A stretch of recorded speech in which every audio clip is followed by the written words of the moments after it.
एक समय की बात है, एक छोटे से गांव में राम और सीता नाम के कपल रहते थे। उनका एक अर्जुन नाम का बेटा था, जिसकी शादी रिया नाम की लड़की से हुई थी। राम और सीता कड़ी मेहनत करते थे और अपने बुढ़ापे के लिए पैसे बचाते।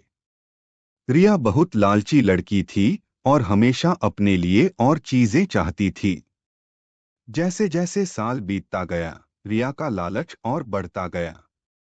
वह अपने पास रखे चीजों से कभी संतुष्ट नहीं रहती थी। वह हमेशा अपने सास ससुर से महंगे तोहफे मांगा करती थी और उनके बचाए हुए पैसों में से भी कुछ हिस्सा अपने लिए मांगती थी।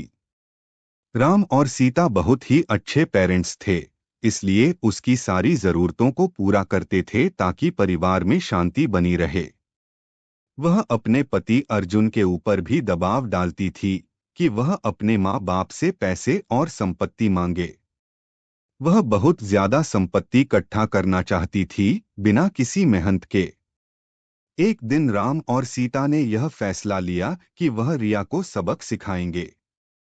वह उसे बुलाते हैं और बोलते हैं कि बेटा, हमें तुमसे कुछ जरूरी बातें करनी हैं। हमने यह फैसला लिया है कि हम अपनी जायदाद का कुछ हिस्सा अपने बच्चों में बांटेंगे और उसका कुछ हिस्सा तुम्हें भी देना चाहते हैं। रिया खुशी से झूम उठती है क्योंकि वह हमेशा से यही चाहती थी। लेकिन राम और सीता के मन में कुछ और ही चल रहा था। उन्होंने एक पत्थरों से भरा हुआ बैग उसे दे दिया और बोला, बेटी, यह तुम्हारे हिस्से की संपत्ति है। रिया उस बैग को देखकर गुस्सा हो गई। उसने उस पत्थर से भरे हुए बैग को जमीन पर फेंका और जोर से चिल्लाते हुए बोली कि मेरी मजाक उड़ाने की तुम्हारी हिम्मत कैसे हुई? मुझे पैसे चाहिए, ये पत्थर नहीं। राम और सीता ने शांत तरीके से उसे समझाया और बोले, रिया, सच्ची संपत्ति सिर्फ पैसे और चीजों के बारे में नहीं है। यह प्यार, दया और जो कुछ भी तुम्हारे पास है, उसके लिए आभारी होने के बारे में है। हमने हमेशा तुमसे प्यार किया है और तुम्हारी देखभाल की है, और यह पैसों से भी अधिक कीमती है।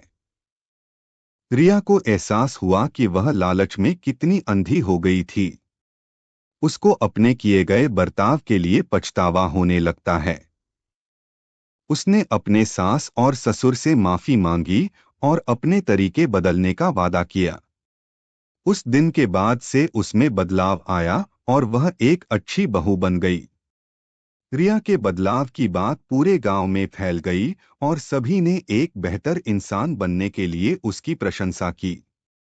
रिया अपने परिवार का ख्याल रखते हुए और उनके बीच मिले प्यार के लिए आभारी होकर हमेशा खुश रहने लगी। सच्चा धन प्यार, दया और जो हमारे पास है उसके लिए आभारी होने से आता है, न कि हमेशा और अधिक चीजों की चाह रखने से।